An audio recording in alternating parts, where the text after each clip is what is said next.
After another thrilling weekend of WSL action, we're here to review it. We discuss what we learnt from Brighton drawing with Manchester United, what on earth is going on at Liverpool, and Chelsea, and more specifically Joanna writing Kaneryd's 5-star performance in the derby. This is our Matchweek 5 WSL review. Alright, let's get into it then. Matchweek 5 of the WSL is done and dusted, so we're going to be reviewing all of the action, and it makes sense to only start in one place. The first game of the weekend, Brighton 1, Manchester United 1. I thought this was a really interesting game.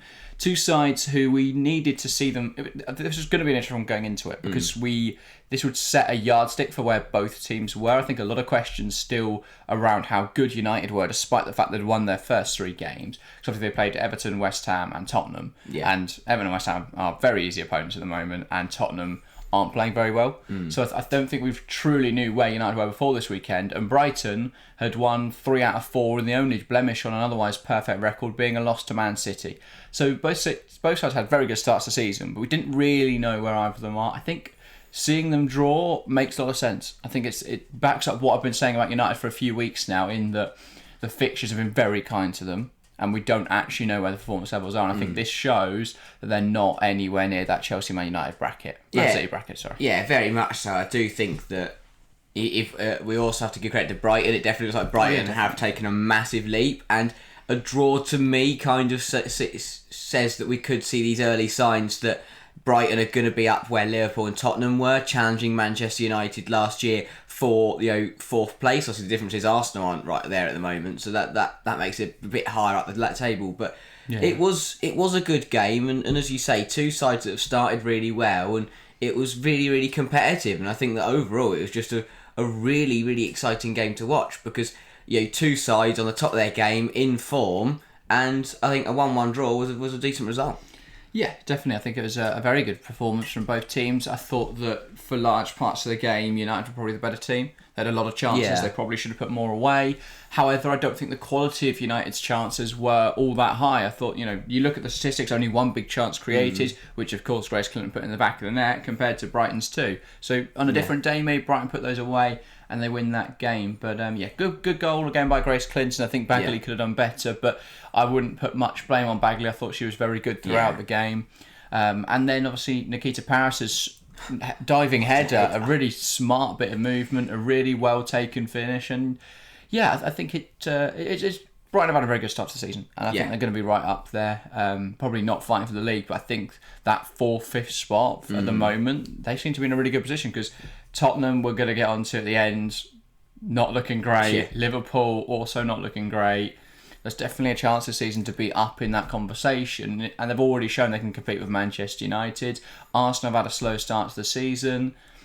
I think Brighton are right up there. Yeah, very much so, and as you say, I think they've got it perfect. They've brought in a really, really good manager who is taking them on a big jump. They're playing much better football. They look a much better side than they did last season, but they're also doing it in a year where they're taking advantage of slow starts for other teams and poor performances that we could see carry on for the rest of the campaign for the teams you just mentioned. But Brighton, they're getting it right at the moment. They're playing very good football.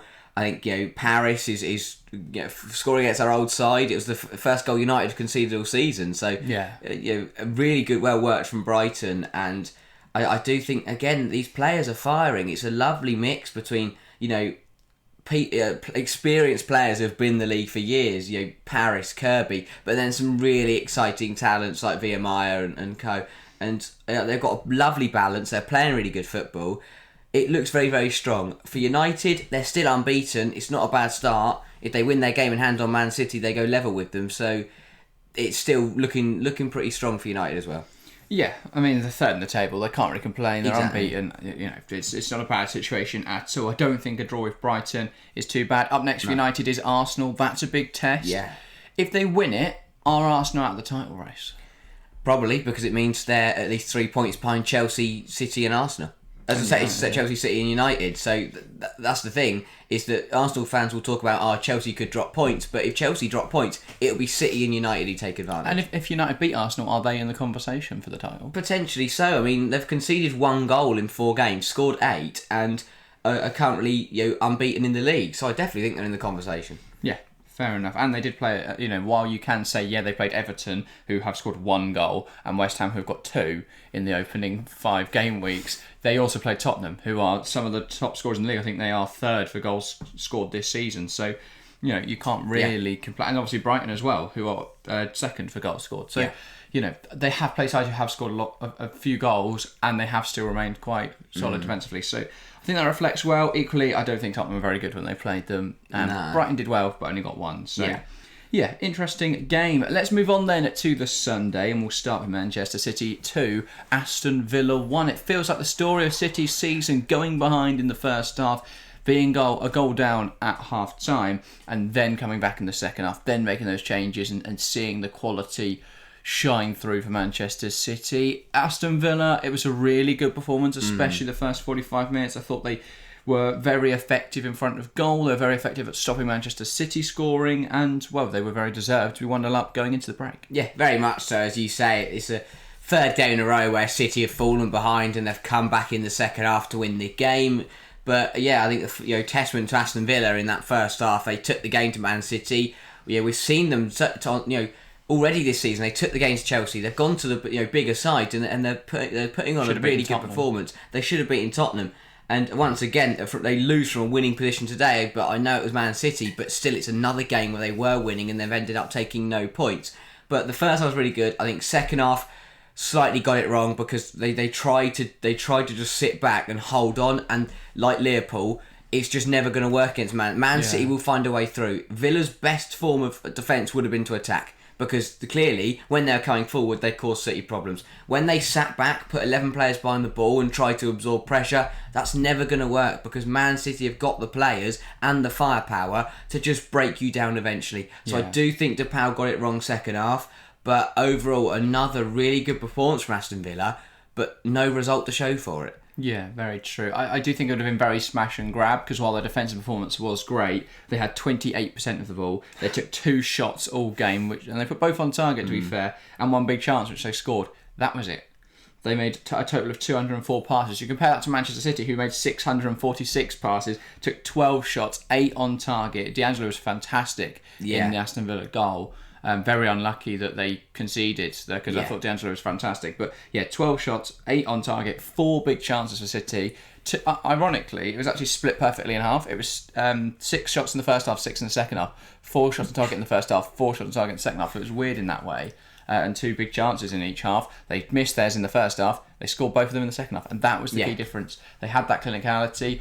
Lauren Hemp, absolutely breathtaking performance. The goal she scored was really well taken, and then obviously the assist for Jill Roord, arguably even more impressive. That drive past a few players, fantastic dribble, and then she cuts it back to Jill Roord, who finished it off nicely. And speaking of good finishes, worth noting Gabby Nunez's strike in the first half was a really tidy one. I think Yamashita probably could have done better, but good finish. And I think on Lauren Hemp, she was just unstoppable. It was absolutely brilliant. It was I think that Hemp has been Man City's best player of the season so far for me. I think she's just delivered such high quality performances in every single game, and I think that especially for Man City this week, there was a bit of a difference to the Liverpool and the Bolton game. I do think that yes, they went a goal behind, but as the stats show and the way they played, they did deserve to win. It wasn't like they're waste. I think at Liverpool and Bolton, they were a little bit reserved, a little bit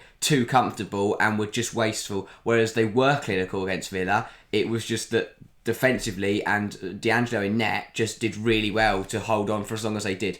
And I think Lauren Hemp really was the key to Man City winning the game. Yeah, and on Lauren Hemp, she completed the most dribbles in the match with 4, she created the most chances with 4, was the most fouled player in the match 5 times, and one of the most duels, 12 across the game. I mean, just fantastic with everything she did. She had 100% dribble success rate. Fantastic performance. So, did very well, Lauren Hemp. But let's move on to our next game then. A game that saw a bit of a surprising result. Liverpool 1, Crystal Palace 1. I think this was a surprise not only in result, but also in performance. Liverpool, who have played very well in recent weeks, they took Manchester City to, they looked like they might get something from Man City. And then this weekend, they were very poor, I thought. Really, really poor, and to be honest, I think they will be very happy to take a point away from the game, because they should have lost. Realistically, they really, really should have lost. And just nothing happened for them. No Romain Haug. I don't think that would have made. I'm not saying they would have. I think she definitely impacted the side, not because her and Smith had a really good combo, but I don't think that was the main reason for the whole Dortmund performance. It was just so lacklustre. It was just really, really sloppy. Crystal Palace have got a lot of potential in their squad, and the pace, up against the Liverpool defence, they were really, really struggling, and at times they had that Liverpool backline under so much pressure, even more than Man City did last weekend, which was crazy to think about. But Crystal Palace, another really good performance. It's one of those where, again, they should have won the game, and I think they will realise it could have been a massive 3 points, but a point on the table against the side that finished 4th last season is a very, very good result, and once again, another performance that proves they deserve to be here and that they will compete this season. I think they got everything right apart from the clinicality in front of goal. They were really wasteful with their chances. They should have scored so many more than one. But the difference is they did score one. They were defended pretty solidly. The goal was a little bit sloppy just to clear it straight into Kapox. But, that was one error. Apart from that, I think they were pretty strong defensively and merited the point. Maybe 3 points on the table as well. But the whole sequence before Liverpool's goal, well, to be fair, the whole sequence before both goals was sloppy, but on Liverpool's goal, it's Enderby getting in behind. Palace had dealt with that threat. I mean, Mia Enderby should have scored. It was a really poor final touch that then ran it into the goalkeeper.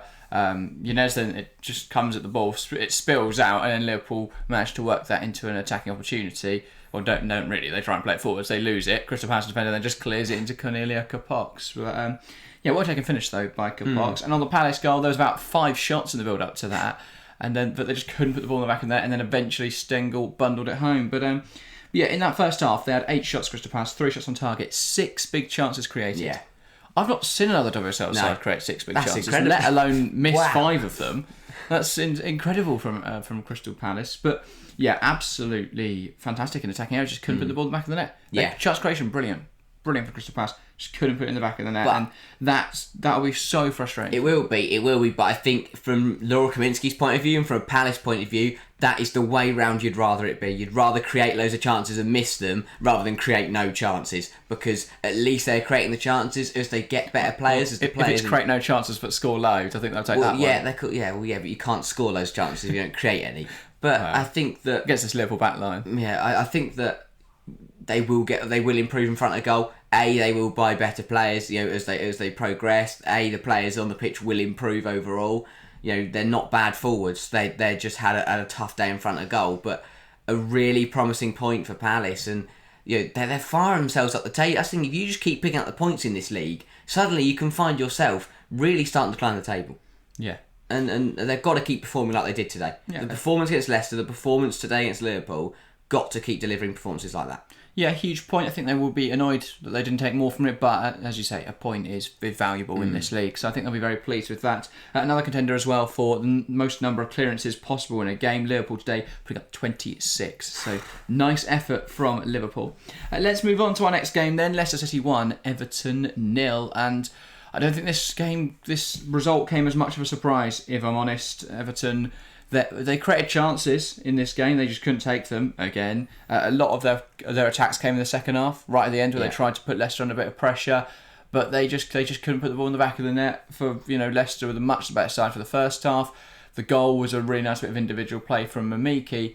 This just felt like a Leicester side who haven't got it together yet. It isn't clicking yet, versus an Everton side who just haven't got it. Yeah, and I think that's a real issue for Everton right now. They just don't look sharp. They don't look competitive. I thought they were really lacklustre in this game, and this is a Leicester side who haven't had a great start to the season. This is a chance to get on top of that and really, put them under a bit of pressure. Everton just didn't do that. It's another game where they've gone without scoring. They've got 1 goal this season. It came off a West Ham player. Yeah. So I don't see how you can compete, how you can fight in the WSL without being able to score a goal. They had 67% of the ball. Yeah, and they just couldn't put it in the back of the net. Yeah, I do. I think you're right that it just feels like it's never going to happen for Everton. They just can't seem to to put sides under enough pressure or to force a goal or someone to pick the ball up and have a moment of individual brilliance. But it just doesn't feel like that's going to happen for Everton this season. And as you say, this Leicester side really are not at the races yet. I think they've had a tough start to the season under Mikel. They will get going because she is a very good manager and they have got some good players. Still interested by the team selection to not involve again. They still haven't got Rantala. They still haven't got Mouchon. Both not on the bench. I imagine Rantala's injured. Yeah, which is a massive miss. But overall, it's a big 3 points for Leicester, and they will take it. It's a game they should have won. This is the huge one realistically for who's going to be in that relegation fight. And Everton just never really looked like winning the game. Well, they should have. They really should have. They had so many chances. Leicester's defence really solid. Janina Leipzig, a really good goal, a really good game. Sorry, in the back of that Leicester net. So, yeah, it's one of those. I think Everton just can't score goals, and that's a real issue. I don't think Atya's Noyce is good enough for this level. And I thought Tony Payne was probably their best goal threat when she came on, but she's still not a huge goal threat. And it's a problem. I just don't see where Leicester's goals come from. Everton. So how do they win games? Yeah. If you can't score goals, how do you win games? It's a big 3 points for Leicester. A really disappointing game for Everton. Let's move on then to West Ham 0, Arsenal 2, and a big win for Arsenal under interim manager René Slegers. The big question is: has Slegers done enough then to prove herself? Has she done enough to get that job for another few weeks at least? I think she's going to have it for a few weeks because I don't know who I think Slegers will have it until they bring in a new manager, obviously, but I don't think she'll get the job. They've beaten Valorenko. She's going in there and she's getting the results that she just needs to do, but I wouldn't say she's doing anything incredibly that is incredible that is winning them these games. Today was another hard-fought victory. They found it tough. West Ham defended pretty solidly. They did miss more chances, and again, players like Alessia Russo. It just seems like it's not going to go in the back of the net for Russo. Everything else about her game is so good right now, apart from the final finish. And for Arsenal, they had to work for it. They eventually got the result, and that is the key difference, I think, is that you look back to the Everton game where they couldn't get it across the line. Today, they got the job done, and that is absolutely huge because another drop of points today would have been very, very costly. But they kept going. They managed to find the back of the net. Yeah, I respect the balls from Slegers to make a quadruple change on 58 minutes. And obviously we saw, I think the game completely changed from there because they went from an attack that's looking rather dysfunctional, actually. I don't think Russo played very well. I thought Marnham, who's been good this season, was really poor. I don't think Caitlin Ford offered much off that flank either. And Kim Little, again, another really difficult performance for Little. But they brought on Kyra Cooney-Cross, who had a lot of energy. Added a lot of energy to that midfield. Yeah. I thought that Blackstenius led the line so much better than Russo did, linked up much nicer than Russo did, and just looks more confident in her game. She obviously picked up the assist as well for the Kafaji goal, and obviously on Rosa Kafaji, brilliant. Yeah, I mean, again, it's so easy to get right for the interim manager because all you've got to do is play Kyra Cooney-Cross, play Rosa Kafaji, and everyone goes, wow. Yeah, look what's happening at Arsenal. But it's like, well, you're just playing the good players that, for whatever reason, Jonas Heiderveld chose to ignore. I think Rosa Kafaji is such a brilliant player. We saw that with her goal. It was a really smart bit of movement. That was that desire to get to the ball first, and then she got to the ball and she did score. So, I thought Arsenal were decent. I thought the first half, again, it was another half of just missing chances that they should have scored. Russo's one in particular. It's a great turn, great bit of movement. Yeah. Just drags it just wide, and that's the difference. It's just not going in for Russo right now. And now she's trying to force it. That's the thing. The reason she's put that wide is because she is trying so perfectly to force the ball into that bottom corner. Just gets a bit too behind it and just drags it a little bit. And that's the problem. When a striker's out of form, they try even harder to find the back of the net, which actually has the reverse effect. Yeah. And for Russo, I think this is a very, very well-timed international break. Go off with England, go score some goals for Serena, come back for Arsenal, and start to deliver some really good performances. Yeah, and arguably Arsenal's best player, Marionette Caldente, and all the fans were twisting and shouting during the game. So that was good to see. But yeah, a fantastic player. Obviously scored the penalty as well, which helped to inflate that rating. But 5 chances created in the game. She got the pre-assist for the Kafaji goal. It was her pass into Blackstone, she then cuts it back. And yeah, brilliant player. I understand. Shock.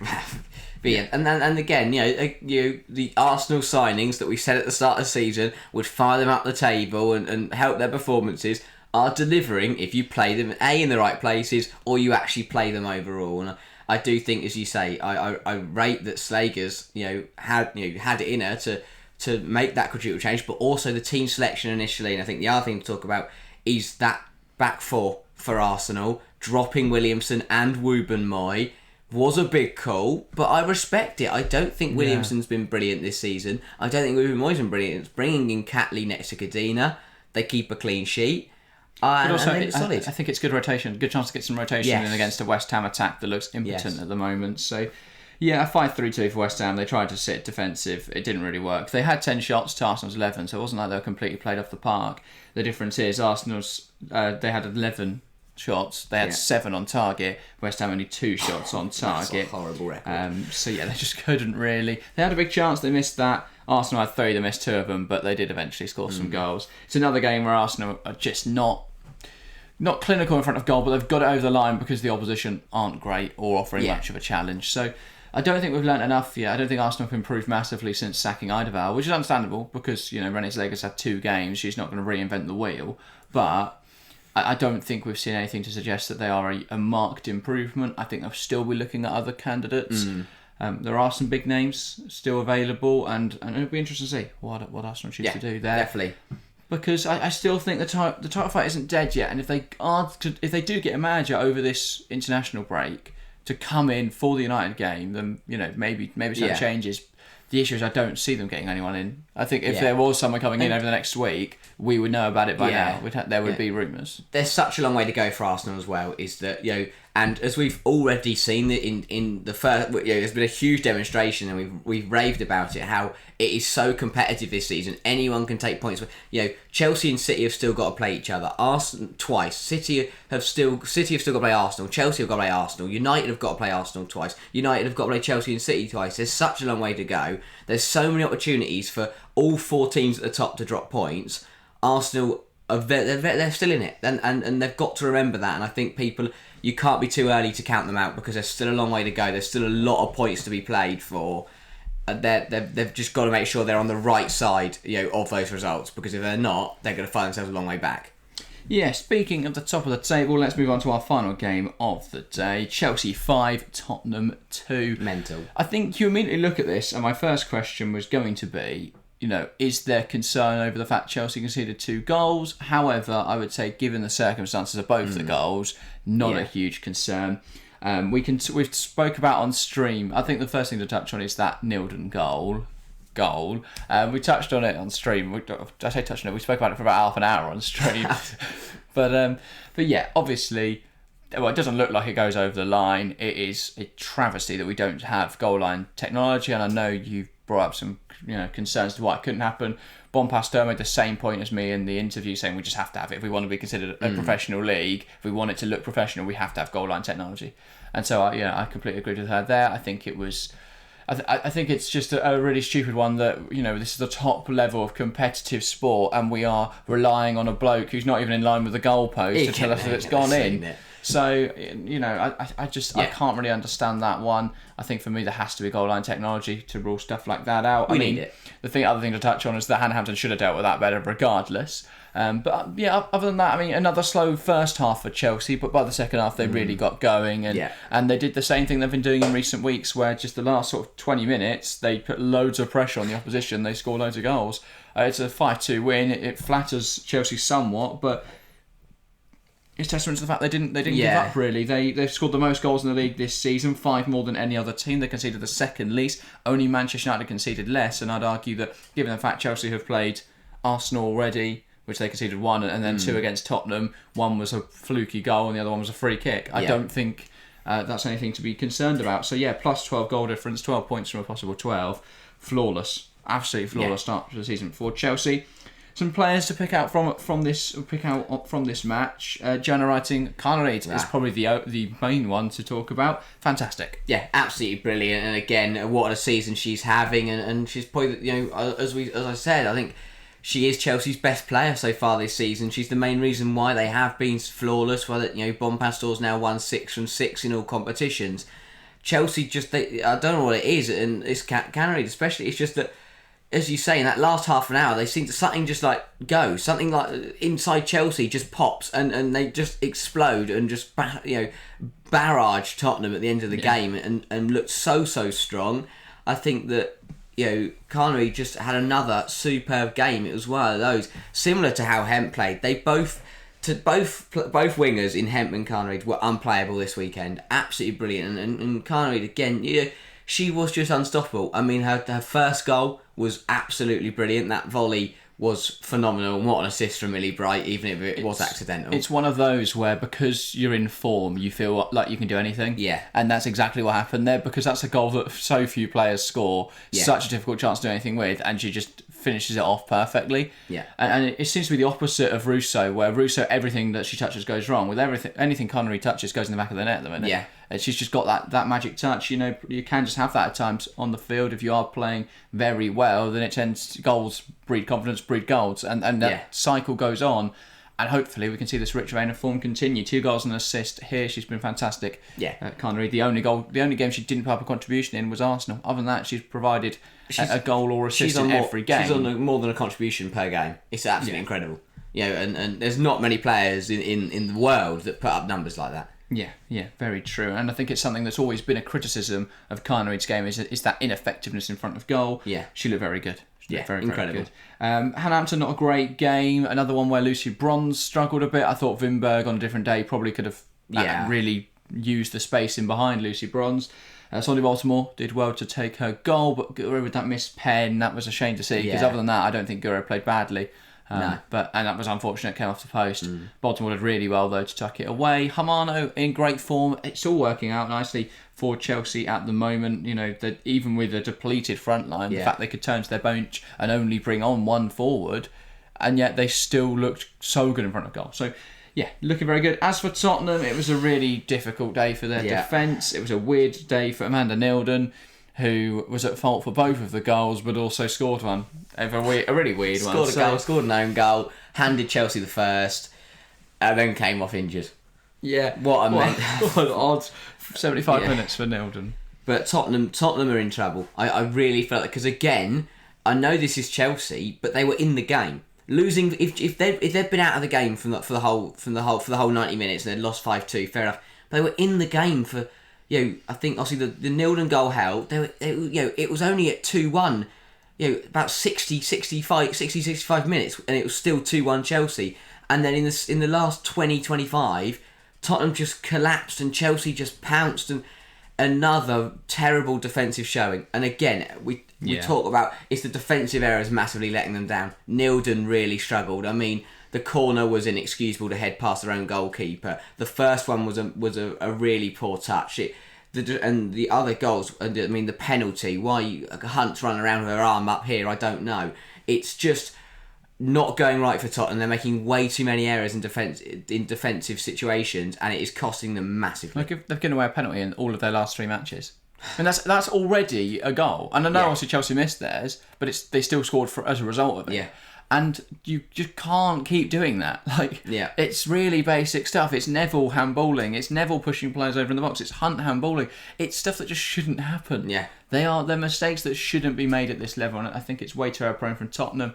I thought both their full-backs are getting bullied at the moment by every winger they come up against, and when it's Joanna Wright and Kaneryd, it's going to be 10 times worse. I thought that the centre-halves didn't want to get anywhere near Ramirez for most of the game. But actually, that benefited Chelsea a lot, because they just didn't. Instead of playing into Ramirez, the defenders were getting distracted by always watching Ramirez and not focusing on Hamano. I mean, the goal that Hamano scored, there was 3 players for Tottenham in that penalty area in the 6-yard box, and none of them were anywhere near Hamano. And that for me is a really odd one. They were all just pretty much in the goal. Rebecca Spencer should have done better as well. Another really tough game for her. Yeah, I thought the only player that played well for Tottenham was Wimberg, and they barely got her on the ball. But when they did, she was brilliant. There was so much space down that left-hand side for Wimberg. Yeah, other than that, they just looked really poor, Tottenham. I think there's some huge concerns. They scored 2 goals, but that's nothing to be proud of. No. Nilden's one shouldn't have counted, and it was a good free kick from Summonen, but I don't think it masks the issues that Tottenham are facing at the moment. Exactly, we already know they can score goals. They've proven that in all 5 games, that they are very, very strong coming forwards, but you can't just... because they're not going to outscore people, because however many goals they score, they concede double that. And they've conceded the most in the league this season. Yeah, it's wow. Crystal Palace was 7-0, and they've still conceded the same amount of Tottenham have. Like that for me says it all. That's really bad. Tottenham just are so poor defensively, and at the moment they find themselves 8th in the league. They are being dragged into the relegation fight right now. Yeah, because you look at the teams below them, and it's an Aston Villa side who are playing okay and just not getting the results. They've had a really tough fixture list. You've got Crystal Palace, who, yes, admittedly, they've also conceded 13 goals, but their performance has been much better in recent weeks. They've lost 7-0 and 4-0. Exactly. If they had beaten Liverpool, then suddenly they're above Tottenham, and Tottenham are down in ninth. Yeah. I think Tottenham are very fortunate that Everton and West Ham are as poor as they are, because I think without that, they would be in serious trouble right now. Yeah. But yeah, not a great start to the season. They have got good players though, Tottenham. It will come good eventually, but this has been a really torrid start to the campaign. It's an easier game up next for Tottenham. They've got West Ham, but then after that it's Manchester City and Arsenal. Yeah. So, they're in a really tough spot. If they don't beat West Ham, is Villa Harm in trouble? When is Villa Harm in trouble? If they lose to West Ham, they're then behind West Ham, and then if they lose to City and Arsenal, they could be bottom of the league. They could be down there. I mean, Everton. They then play Everton in December. So that could be, if they don't know. Yeah, that could be the result that and then Brighton to round off the year. But it's just been a really tough start for Tottenham. I think it will come good eventually. I think they will beat West Ham after the international break. But this international break's a chance for them to just settle. You go and take a little time off of Tottenham. Obviously, the players are going out on international duty. For the players staying, they've got to put the hard graft in, got to try and make up the performance, because they've had a really, really tough start to the campaign. Let's review the WSL table then. Top of the league, Manchester City. They are 13 points from 5 games. Very good start to the campaign. I still think there's some issues for City though. Only 9 goals scored. You compare that to the likes of Chelsea, who've scored 15, and City have conceded more with 4. I don't know. I still think there are some concerns for Manchester City. They're not killing off gains, but they are winning, and that is the crucial thing. They are, but I mean, you've got to remember that Chelsea won the league last year on goal difference, and City won't want that to happen. I mean, I'm not saying they need to go win 8-0 every game, but realistically, they're 7-0. You have to cover that. Exactly, you have to cover that, because it could be as close as it was last year. We could end up in the same situation, and once again, it would go Chelsea's way on goal difference. Now, if Gareth Taylor and Man City were to lose back-to-back titles on goal difference, I think he would just quit, because he just had enough. But they've got to be careful. City do play Crystal Palace up next, so that if they put 7 past them, something looks different. But Chelsea play Everton, who also look really bad defensively. So it'll be interesting to see what happens there. As I say, Chelsea then in second with 12 points from a possible 12, a plus 12 goal difference. They are very, very good. The top scorers in the league, the second least conceded. In third is Manchester United. They've only conceded 1 goal this season, but I still think they've got some tough games ahead of them. They are unbeaten as of now with 10 points from 4 games. Brighton, as I say, have had a very good start to the campaign as well, in 4th with 10 points. They've looked very good. Very, very good. Brighton, the only loss was to Manchester City. The only draw to Manchester United. Other than that, they've won every game. In 5th, it's Arsenal. A slow start to the campaign, but they do seem to be recovering it. Only 2 points behind the high-flying Brighton. Only 2 points behind Manchester United. Obviously, United with a game in hand, but Arsenal could make that up if they beat them in the next game week. 6th place, it's Liverpool. What a weird season for Liverpool. They've conceded 7, they've scored 7, they've got 6 points. It's been a really bizarre campaign. A game like Crystal Palace, they should be winning. A game like City, they should be losing. City, they look great. Palace, they look terrible. They got a point from Palace, they didn't get anything from City. Bizarre. No idea what's going on at Liverpool right now. They just seem to spin a wheel as to how well they're going to play. 3 draws, 1 game, 1 win, 1 loss. It's just been a really strange season. Leicester are great defensively, but not great in attack. They've scored 2, they've conceded 4. Nothing's happened. No. They've won a game this weekend, which is crucial. But yeah, a really just nothing start to the season for Leicester. They've not really done anything attacking areas, but they've not really looked like conceding. So they've drawn a lot of games. But that's serving them well for now. In 8th, it's Tottenham, and a really poor start to the season for Tottenham. They've shipped the most goals in the league and are only on 4 points from 5 games. Crystal Palace also on 4 from 5, and they've also conceded the most in the league. But considering they've just come up, it's not a bad start to the season for Palace, and they did get absolutely tanked by Chelsea. In 10th, it's Aston Villa, a season where they've not played particularly badly, but they've just not got the results over the line. They've had a bit of a tough run, to be fair. They've played Chelsea, they've played Manchester City, they played Tottenham. That's less tough at the moment, but still, they've had some tough games in there. They will be hoping with a run of favourable fixtures coming up, they can make up some ground. In 11th, it's Everton, who have scored once, conceded 7, and only have 2 points to their name, 2 draws. they just don't look capable of winning a game of football at the moment, and that's a real issue. And bottom of the league, similarly, West Ham, 2 goals conceded, 9 conceded. They are 2 points to their name. Both of them are in real trouble right now. Yeah, big trouble, and they've got to be careful because you can easily find yourself, if one of them starts winning, if Everton pick up a couple wins or vice versa, the other team or the other teams around could find themselves, kind of getting stuck there. If you end up too many points behind, you end up dropping points to the people that they're pretty tight at the moment. But if one goes and the other one doesn't, the other team could find themselves in a spot of bother. Yeah, exactly right. But that is everything from match week 5 of this WSL season. What a fantastic season we've had. This is our little break now as we head off into the international break. There's still be content coming up, but we have no streams for 2 weeks. What are we going to do? What are you guys going to do? Got nothing to watch, but do look out for our content. We'll still be putting out videos Mondays and Wednesdays. We may also try and find some stuff for Fridays, so we've got a lot of content going out over this international break. But yeah, that is everything from us today. Obviously, England in action on Friday. We are going, so we won't be able to stream it. But if you are there at Wembley, feel free to come over and say hi if you see us. But that is everything from us today. Thank you guys very, very much for watching, and we'll see you next time. See ya.